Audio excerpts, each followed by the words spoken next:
This year, I recognise that the power of the youth voice and the power of the youth vote will be fundamental in shaping what Australia looks like over the next couple of years.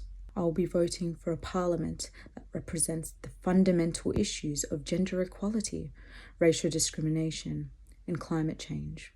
Well, for this election, I will be voting for the Greens by preferencing them first and Labor second. And I absolutely will be putting the Liberals last. The Liberals have been unable to effectively run this country. They've put young people last, they've put the arts last, they've put so much last. So much that a lot of people care about. For this upcoming election, I want to vote for the Labour Party.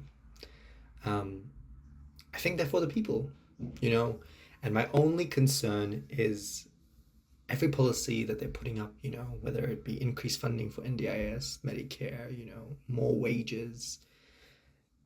I just hope that they live up to those promises and those goals that they set out to achieve. This election, top topics, hot topics that I'm kind of concerned about, definitely climate change. I know climate change is a big, buzzword at the moment. Australia is very prone to disastrous weather events, but I think climate change is definitely exacerbating the magnitude of the damage and the magnitude of the devastation. So, finding a political party that adequately addresses the nature of climate change and the way that it impacts Australia specifically, I think, is a concern of mine. The three sort of big main issues that I tend to vote with.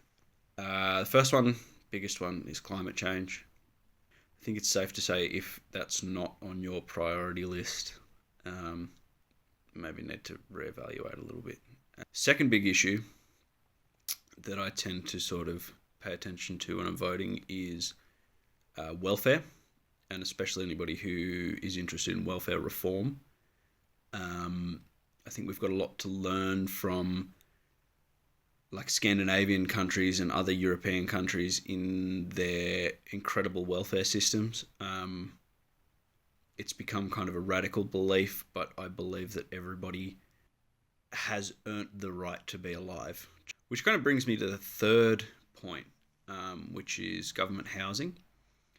A little bit of a curveball, and I know it's not something that's talked about a lot, but again, we could do with taking a leaf out of the book of a number of those Scandinavian countries who, I read something once that Denmark have, I think it's close to 80% of their population live in government housing, and it's nice. It's livable conditions and quite comfortable. I'm also looking to see how parties intend to deal with the economic repercussions of the pandemic, as well as the health industry, health system repercussions, or rather the way that the pandemic highlighted and exposed the pitfalls of the Australian healthcare industry and the Australian healthcare system, and how the healthcare system operates on a state-by-state basis. The independent candidates as well.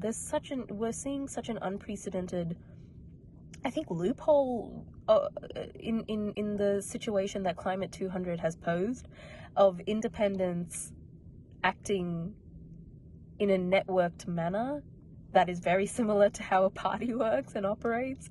And I think it's something interesting, how do these kind of people operate on a political level in a political system such as the one that Australia has, and what does that mean for Australians and for Australian Parliament? Making sure there's equity among groups, among social groups, and making sure that everyone has the rights that they deserve to have. Young people need to be put first. First Nations people need to be put first. Queer people need to not be discriminated against. All the transphobia coming from the Prime Minister and the Liberal government, absolutely disgusting. As a first-generation Australian from migrant and refugee parents, I recognise that the history of Australia has not been inclusive for many of us. I recognise that my voice is often missing from the trajectory of change. I'm scared for my future because, even though I do see those amazing good policies that are set out by that government, sometimes it's still sad because, well, I never really see myself on the screen. I never really see myself portrayed or represented. I want the best for our country, and I want whatever party can do the best for us.